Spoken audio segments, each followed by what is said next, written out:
Hello everyone and welcome back to my channel. I know I said, last time, oh, we're gonna be back posting on here. And then I didn't post for like 4 months. Your boy's been busy, all right? I'm in a new place, I've been working on my brand. We've had things on, but I'm hoping this year, 2026, I'll be able to bring some more content on this channel. Hopefully, fingers crossed I can do it weekly, but we'll see where life takes us. Anyway, today I have something that is, I think, a pretty good educational video for you guys. Now, as a novice up-and-coming perfumer, I am a big believer in knowing what is in your products. And myself, I'm a believer in creating safe products for my customers.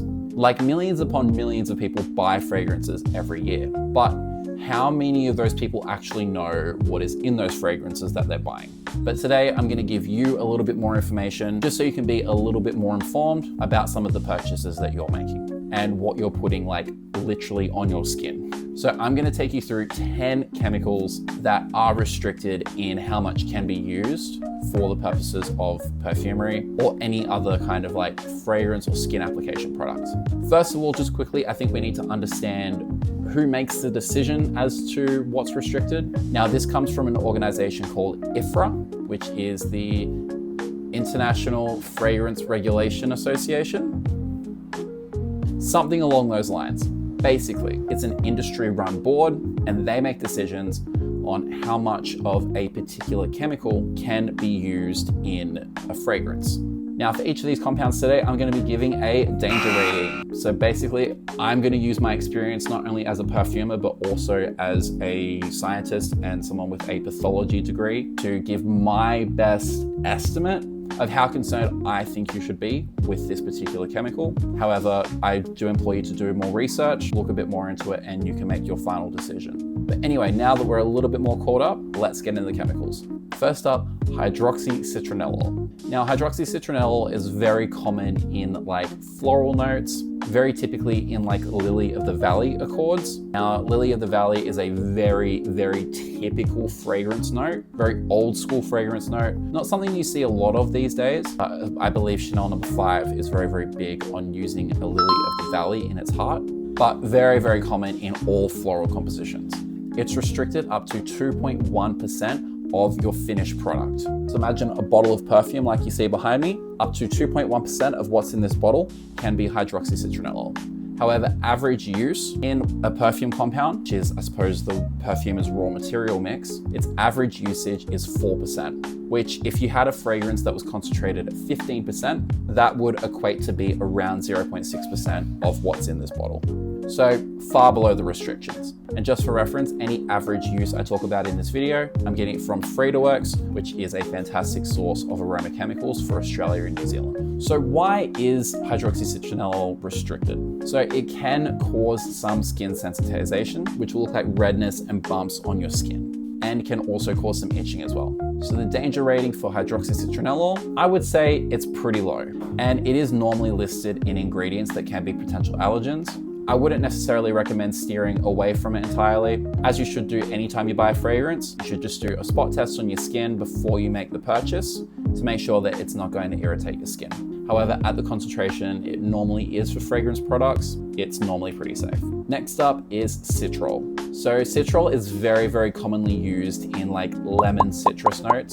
If you have a fragrance that is very citrus heavy, odds are it's probably using citrol. Now, this compound is highly restricted to only 0.62% of the finished product. And it also has to be disclosed and listed on like an allergen list if it's being used above 0.001%. So the average use would be about 0.5% in a perfume compound. It is typically very, very strong. So at 15%, that would equate to about 0.075%.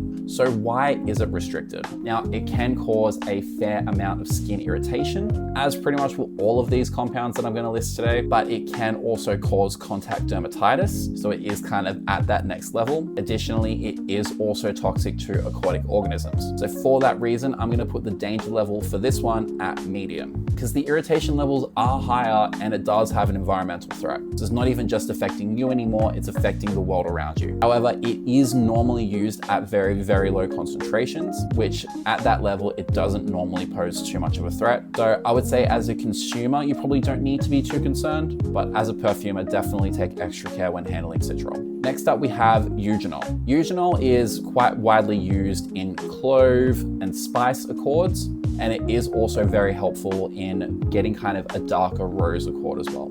Its restriction is 2.5% in a finished product, and its average use is about 0.75% in the perfume compound, which equates to a bit over 0.1% at 15% concentration. So it is quite strong and used quite sparingly. So the reasons that it is restricted is, again, like all of them, can cause skin inflammation, and ingestion of large amounts can cause liver damage, also gastrointestinal damage and bronchial irritation, which means it's gonna mess around with your throat. Danger level for this one, I would class as low. At the levels it's used in perfumery, it is generally pretty safe, and its risks are more so associated with using clove as a spice and using it in food compared to using it in perfumes. Next up is coumarin. Now, coumarin is very widely used in tonka bean accords, but it can also be used in like vanilla, cinnamon, other kinds of like warm and sweet accords. Now, it is restricted to 1.5% in your final product, and its average use is about 1% in a perfume compound, which equates to roughly 0.15%. So reasons for restriction, again, skin sensitization, but it can also cause liver damage if ingested in high quantities, but that's more so if it's eaten rather than used for fragrance. There are also studies being conducted into the possibility that it could be an endocrine disruptor, which means it would interfere with the body's hormone system, but that is not definitively proven at this stage. The danger level I would class for this would be medium. Anything that even could potentially be an endocrine disruptor needs to be taken seriously and also does need to be treated with additional caution, but at this stage, without extensive studies, it's hard to really make a good judgment. Next up is cinnamic aldehyde. Now, cinnamic aldehyde is very, very commonly used for cinnamon notes. It is probably the chemical you're going to get the closest to true cinnamon with, and honestly could even be used as a cinnamon note by itself. But it is heavily restricted, just to 0.05% of the finished product. I found it quite hard to find an average use level, but roughly 0.05% of the perfume compound was about what I was looking at, but it can still work well at very, very low concentrations because it is just extremely strong. And in the process of researching for this video, I actually found out that one of the fragrances I'm making for my brand, I actually go over the IFRA compliance for this particular product, so I will have to do a slight reformulation. So why is this so heavily restricted? Well, it can irritate the skin and cause contact dermatitis, but not only that, you can actually develop an allergy to this particular chemical. So that even at low levels, you are going to have a reaction to it, because at those low levels, it can be highly, highly irritating. It is also phototoxic. So when exposed to light, it can degrade into more toxic chemicals, things like cinnamic acid, which can be extremely irritating. For that reason, I would say the danger level with this one is high. Be very careful with fragrances that have cinnamon notes. Once you develop the allergy, it could potentially be game over when it comes to cinnamon notes. It is used very sparingly in fragrance. It's not something that is very ubiquitous, but still be very, very careful. And one way I could recommend being careful is limit the amount of sprays that you're using for fragrances with cinnamon notes. Next up is benzyl alcohol.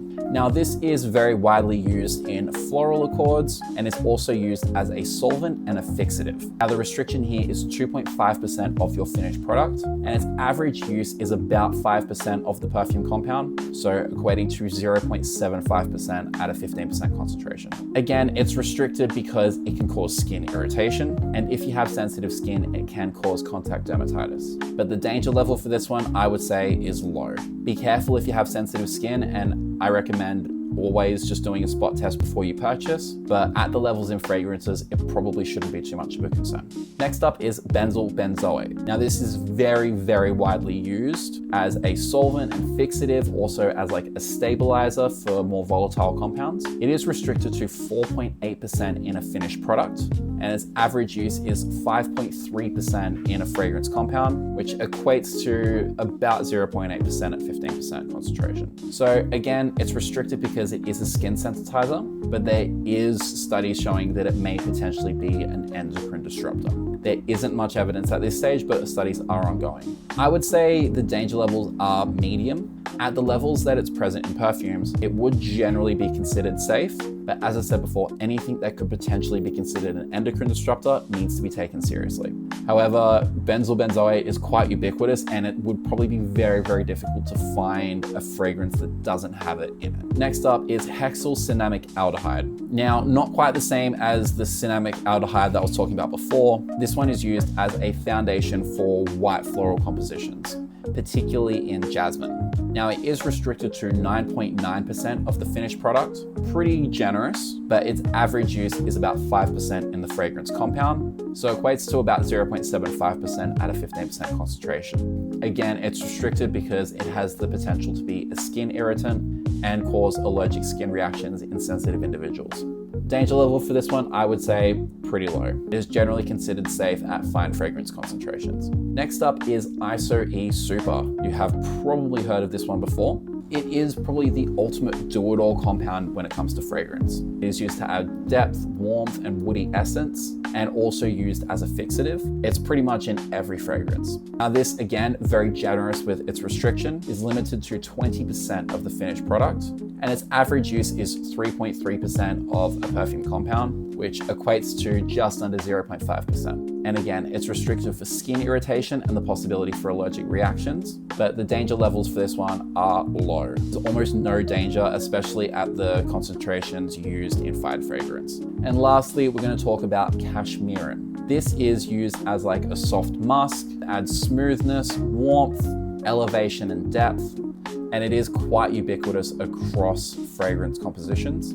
It is restricted to 3.8% in a finished product, but its average use is about 0.3% in a fragrance compound, equating to 0.05% in a total finished product at 15%. It's restricted because it can cause skin and eye irritation, and it also has significant aquatic toxicity. That's a feature of a lot of polycyclic musks, which is the family of compound that cashmeran comes from. It is also potentially a weak endocrine disruptor. The evidence behind this is a lot more credible, as other polycyclic musks have been proven to be endocrine disruptors, particularly galoxolide. I would say the danger rating for cashmeran is medium. Now, anything that is a potential endocrine disruptor should be treated with caution, and also having significant levels of aquatic toxicity. That's also quite concerning as well. For those reasons, I personally steer away from using cashmeran. It's probably the only chemical in this list that I will say that I do not use at all. At the levels used in perfumes, it could generally be considered as okay, but it's just not for me personally. And I'm fully aware that some of the perfumes right here will definitely have cashmeran in it, but yeah, just not for me, not something I want to use. Anyway, that's all the chemicals that I've got for you today. I'm definitely planning on doing more of these. If you have any particular chemicals in mind that you want me to talk about, let me know. And I want to do a bit more of an in-depth dive into polycyclic musks as well. I don't think they're talked about enough. And there is a potential ban for galoxolide being floated up in the EU, which would completely change the fragrance industry. Anyway, I hope you enjoyed today. If you did, please subscribe to the channel. I really want to keep making more videos like this, which are more just us sitting down having a chat. Anyway, that is all for today, and I will see you guys next time.